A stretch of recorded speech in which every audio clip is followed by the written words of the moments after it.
سبحان اللہ.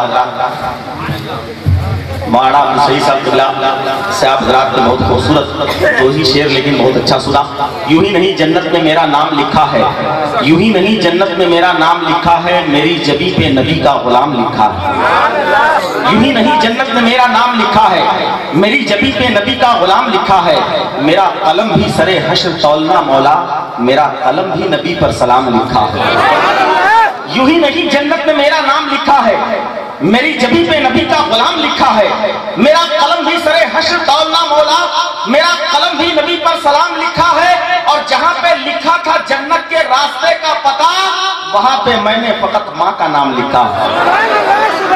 جہاں پہ لکھا تھا جنت کے راستے کا پتہ, وہاں پہ میں نے فقط ماں کا نام لکھا ہے. ساقی ہے جام ہے مینا ہے غریبوں کے لیے, ساقی ہے جام ہے مینا ہے غریبوں کے لیے, نور رحمت کا خزینہ ہے غریبوں کے لیے. طیبہ اگر جا نہیں سکتے در خواجہ پہ چلے, شہر اجمیر مدینہ ہے غریبوں کے لیے, شہر اجمیر مدینہ ہے غریبوں کے لیے. حضرات اس وقت ایک بہت ہی کامیاب خطیب کا خطاب ہمیں اور آپ کو سماعت کرنا ہے.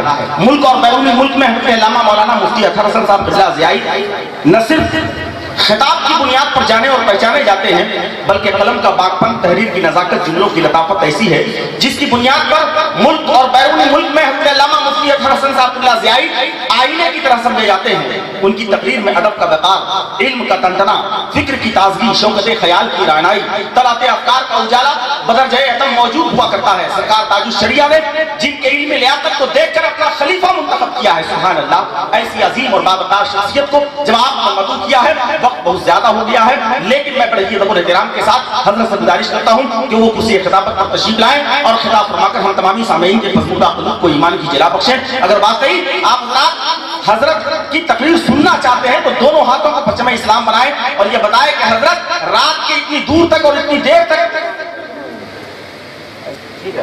ٹھیک ہے حضرات, پیر طریقت رہبر راہ شریعت سرکار امین الہدیٰ صاحب اللہ تعالیٰ برکاتہ القدسیہ والعالیہ ان کو حکم کی تعمیر کرتے ہوئے میں یہاں سے دارالعلوم کے فارغ ہونے والے ان حفاظ کرام کو آپ حضرات کے حوالے کر رہا ہوں. مقدس علماء کرام ممبر پاک پر حاضر ہیں. پیر طریقت رہبر راہ شریعت واقف خزائن اسرار حقیقت حضرت علامہ امین الہدیٰ صاحب اللہ اور تمام تر مقدس علماء کرام کے مقدس ہاتھوں سے ان بچوں کے سروں پر جشن تسار حفظ قرآن کا مقدس تاج رکھا جا رہا ہے. اس حسین منظر کو آپ حضرات ملاحظہ کریں.